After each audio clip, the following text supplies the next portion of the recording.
I would like to request everybody to please stand up for our prayer. Yes, Jared, please lead the prayer. Amen. Good morning, class. Okay, it's nice to see you too. Are all present today? Very good. Everyone is present today. Before I proceed to our class proper, let us first set a classroom standard. What are the things to be considered when the class is going on? Yes, Saz. That is right. You have to keep quiet and listen carefully. And when you want to answer, what will you do, class? Very good. You have to raise your right hand if you want to answer. Okay. I have prepared here a game for you. Do you want to do a game, class? Okay. Have you ever tried sharing a candies to your friends? Wow, that is so nice. Because our game today is called Sharing the Candies. Okay. I have here 12 candies for you. Each group will have a 12 candies. The left side is the first group and the right side is the second group. Okay. I want the group to share that candies to your 4 friends. And I want you to share that one at a time until all the candies have distributed to your 4 friends. Okay, are you all ready? Let's start. Okay. Are you done sharing your candies, class? Okay, very good. Let's give ourselves a let's go clap. Okay. I want you to count how many candies each of your friends receive. That's right. Each of your 4 friends receive 3 candies. Very good, class. Okay. Based on what we have done a while ago, or just right now, how did we equally share the candies to our friends? Yes, that's right. We share the candies each to our friends one at a time or one by one. Binigyan natin sila one at a time hanggang nothing is left. All the candies have been distributed. Very good. So, what do we call that method? Yung pagtatanggal from the 12 candies, binabawasan natin siya. That's right. That is subtraction. Kasi from the 12 candies, yung 12 candies na meron tayo is kinukuha na natin siya ng isa, binibigay natin sa ating friends, first friend, the second friend, the third friend, and the fourth friend. Until binibigyan natin sila, until all the candies have been distributed. That's right. And what you have did is, ilang beses nyo ba siyang binigay sa inyong mga kaibigan? Like, how many times did you equally share it one at a time? Yes, that's right. 4 times nyo siyang paulit-ulit na ginawa until all the candies have been distributed. And what you have did is what we call the repeated subtraction. Okay. Do you think we could relate this repeated subtraction into division? None? It's okay. Because today, class, our topic is about division as repeated subtraction. Okay, let us first read our objectives. Our objective is, at the end of this discussion, the students will be able to explain how division can be interpreted as repeated subtraction, recognize the connection between these two operations, solve division problem by using repeated subtraction, and value the importance of repeated subtraction in solving word problem. Okay. Does anyone know excuse me. Does anyone know what is division? None? Oh, it's all right. Okay, let's read. What is division, class? Okay. Division, it is one of the basic arithmetic operations in math in which a larger number is broken down into a smaller groups having the same number of items. Just like what you have done kanina sa ating activity, from a larger number na 12 candies, we broken down it into smaller groups of numbers with the same item. Diba, binoken down natin siya sa 4 na magkakaibigan. And each of our friends receive, yes, that's right, equal na 3 candies. And that is, what is division? Okay, how about the repeated subtraction? What it is? Okay, let's read, class. Repeated subtraction, it's the process of subtracting a number until the end result is 0.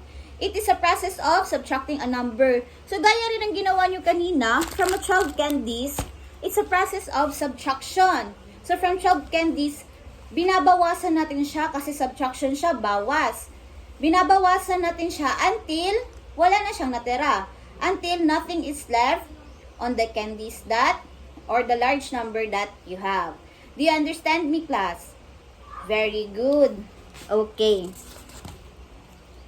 Very good. I have here, again, a number line for you to more understand what it is. I have here a number line. As you can see, this is the number line.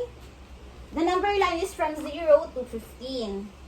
But we have here 12 minus 3. Okay, do you see it, class? 12 minus 3. So, let's start here from 12. So, sa 12, bawasan natin siya ng 3. Pa-backwards tayo. As you can see in the number line. Pa-backwards ito siya. So, this is from 12. Bawasan natin siya ng 12 minus 3. So, very good. That is 9. 9 minus 3. Yes, that's right. It is 6. 6 minus 3. Very good. That is 3. And 3 minus 3 is 0. That's right. So, pa-backward siya. Ilang beses ba natin siyang minus? Ilang beses natin siyang sinubtract pa-backward? So, this is the number line. Let's count it kung ilang beses. 1, 1, 2, 3, 4. That's right. 4 times. So, in division, 12 divided by 3 is equals to 4 times. Very good, class. Okay, I have here, that's right. Okay, I have here another example. I have here a popsicle sticks.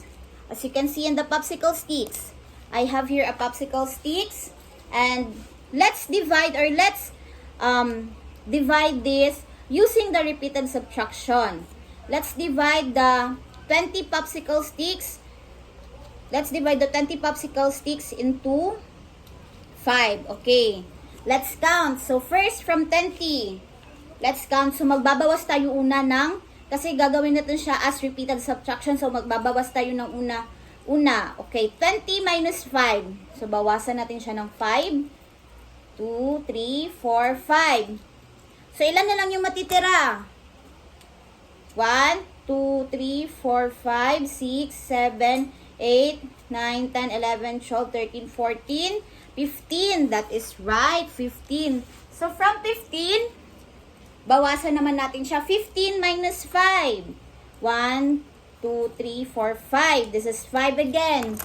So, ilan na natira? Yes, very good. That is 10. So, the 10, minusan natin siya ng 5. 1, 2, 3, 4, 5. Okay, that is right. Very good. So, 5 minus 5. Tanggalin na natin itong 5. May natira pa bang popsicle stick? Yes. Nothing is left with the popsicle sticks.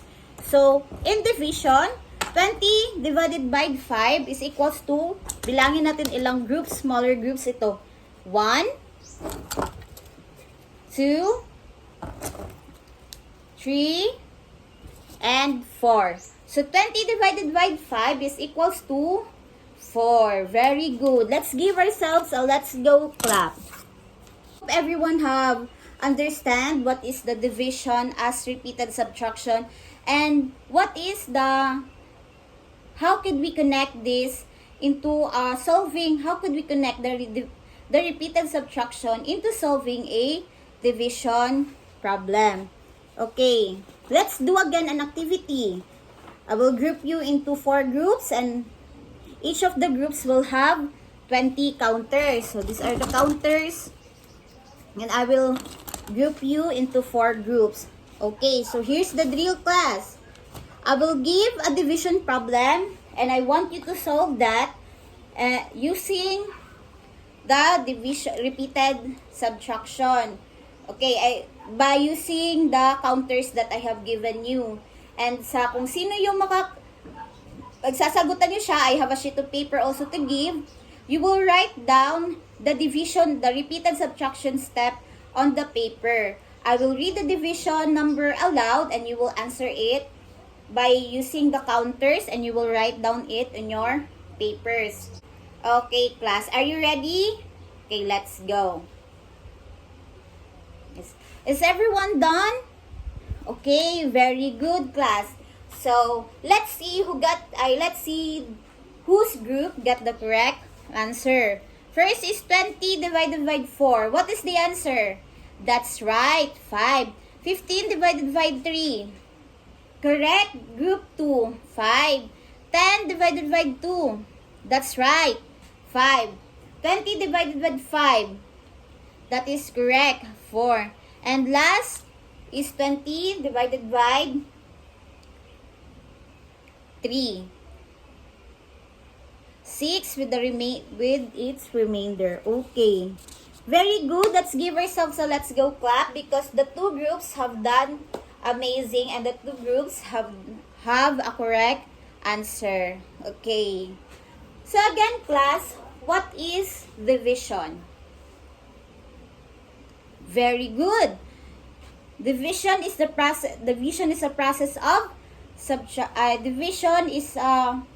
process of breaking down the large number into a smaller group. Very good, Jovan. Okay. How about the repeated subtraction? Yes, Agnes. That's right. It's also a process of subtracting the number from a large number until the end result is 0. Very good. So, why is it important in learning repeated subtraction to solve a division problem? No one? Yes. Yes, Renan. Yes, that is right. It is important because it provides a foundational learning approach to understanding how division works. It is because with the repeated subtraction, mas madali na lang natin siyang masosolve ang isang division problem with the use of repeated subtraction. Diba? Especially in the future, when we face complex problem, yung mas mahirap pa na mga division problem. So with the help of this, mas madali na lang natin siyang maiintindihan or mas madali na lang natin masosolve ang isang division problem. So in summary, division as repeated subtraction is a method of understanding division by continually subtracting. Kaya nga 'di ba sa ginagawa natin kanina ng mga activity, we continually subtracting the divisor from the dividend until what remains is less than the divisor. Subtracting the divisor from the dividend until what remains is less than the divisor. Okay, do you understand me, class? Very good. And with repeated subtraction, kaya nga sa sinabi ko, it is a valuable tool in the early stages of learning division. So, this is a valuable tool dahil with this, mas maintindihan natin what is division or how could we solve a division problem with the use of repeated subtraction. And providing both of our practical methods in a deeper understanding of how division operates mathematically. Okay. I hope everyone have understand what is division problem. I have here an assignment to give and I want you to write it in a 1/2 crosswise. Okay, class, please stand up for our prayer. Amen. Thank you. Okay, class, goodbye. See you again tomorrow. Goodbye, class.